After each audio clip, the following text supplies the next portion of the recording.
Today's a very special day, a way of recognizing our veterans, our families, our community for the sacrifices that they made that allows us to have the freedoms that we have day in and day out.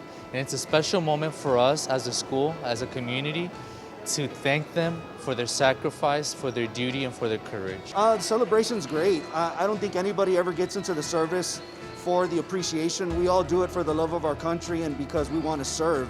But ultimately, this was just all about us being wanting to serve our country and serve our fellow Americans.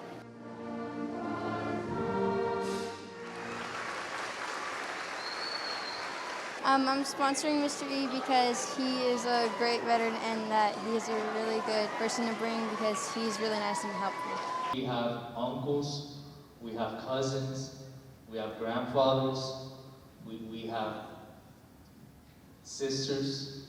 It shows the appreciation that we have for not only our school, our families, and our community, but also for our country, and being so grateful of the liberties and freedoms that we have.